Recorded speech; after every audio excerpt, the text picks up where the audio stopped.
Hello students, let's start with a new chapter, that is respiration in plants.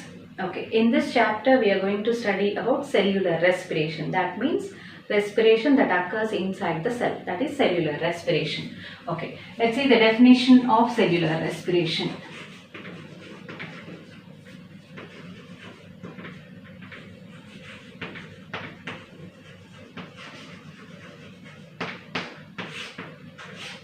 So, cellular respiration, it is a process of breakdown of food or substrates inside the cell to release energy which is trapped in the form of ATP or which is trapped for the synthesis of ATP. ATP is nothing but energy currency of the cell. That energy currency of the cell or ATP is utilized by the cell for other energy requiring process. Okay, so cellular respiration is the process of breakdown of food or substrates, food to release energy,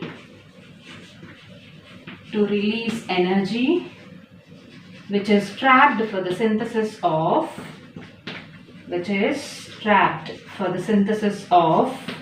ATP, for the synthesis of energy currency of the cell, that is ATP.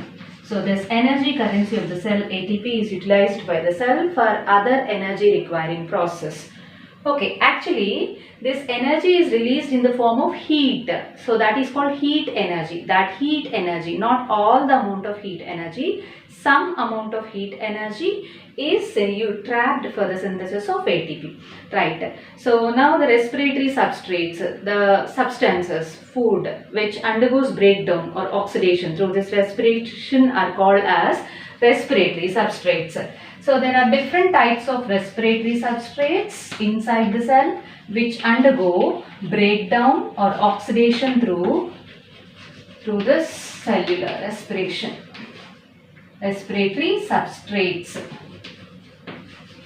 So there are different types of respiratory substrates. Those respiratory substrates can be carbohydrates, they can be fats, they can be organic acids, and they can be proteins. Among all these different types of respiratory substrates, the most common type of respiratory substrates are carbohydrates. Among these carbohydrates also, the most preferred respiratory substrate is glucose. So this glucose, which is the 6-carbon hexose sugar, is the most preferred respiratory substrate which undergoes breakdown or oxidation for the release of energy, and that energy which is released in the form of heat energy is trapped inside the cell for the synthesis of ATP, which is the energy currency of the cell. And this energy currency of the cell is utilized by the cell, which is stored inside the cell, is utilized by the cell to perform other energy requiring process. Okay, now respiration is of different types based on the type of substrate that undergoes oxidation. So on the basis of respiratory substrate, this respiration is of two different types. Let's study those two different types of respiration on the basis of respiratory substrates.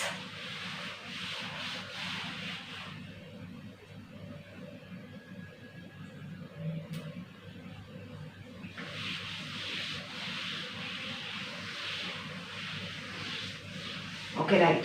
So on the basis of respiratory substrates, the cellular respiration is of two different types. They are floating respiration and protoplasmic respiration.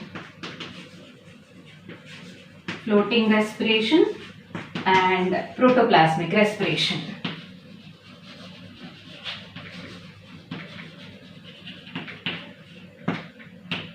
Protoplasmic respiration. Okay. So floating respiration means if the respiratory substrates are carbohydrates and fats, that is called as floating respiration.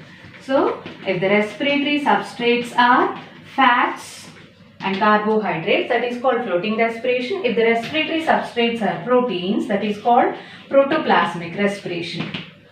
Okay, now these fats and carbohydrates, which are the respiratory substrates, are stored carbohydrates and fats which are stored inside the cell.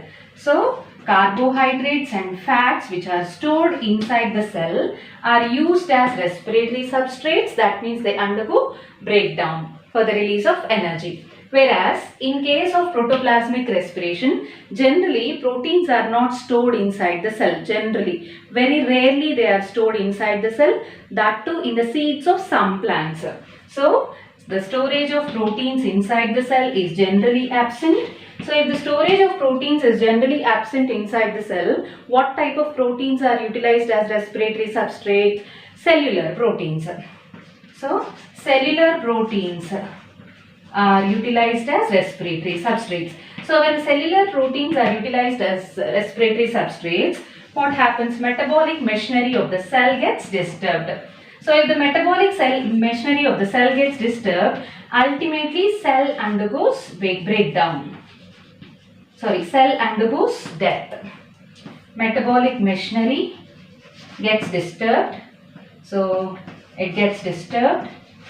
So, what happens? Ultimately, cell death occurs. Cell death occurs. So, in case of this floating respiration, there is no disturbance in metabolic machinery. So, metabolic machinery does not get disturbed as stored form of carbohydrates and fats are utilized as respiratory substrates. Hence, there is no cell death. Next, coming to, so when the proteins are utilized as respiratory substrates, when proteins undergo breakdown, what will be released? Amino acids will be released. Actually, proteins are made up of amino acids. So, what we say generally, amino acids are the building blocks of proteins. So, when amino acids are released, when the proteins undergo breakdown, from these amino acids, amino group will be released in the form of ammonia. And this ammonia and ammonium ions are toxic to the cell. They are toxic to the cell. So, when the proteins are utilized as respiratory substrate, these toxic ammonia and ammonium ions will be released inside the cell, which can also lead to the death of the cell. Whereas in this case, in floating respiration, there is no release of toxic substances. So, the most preferred type of respiratory substrates are carbohydrates, and among these carbohydrates also, the most preferred is glucose. Preferred respiratory substrate is glucose, which has 6-carbon hexose sugar. So, this is all about different types of respiration on the basis of respiratory substrate. Now, let's study different types of respiration on the basis of availability of oxygen, whether the oxygen is available or not. If oxygen is available, that becomes aerobic respiration. If oxygen is not available inside the cell, that is anaerobic respiration.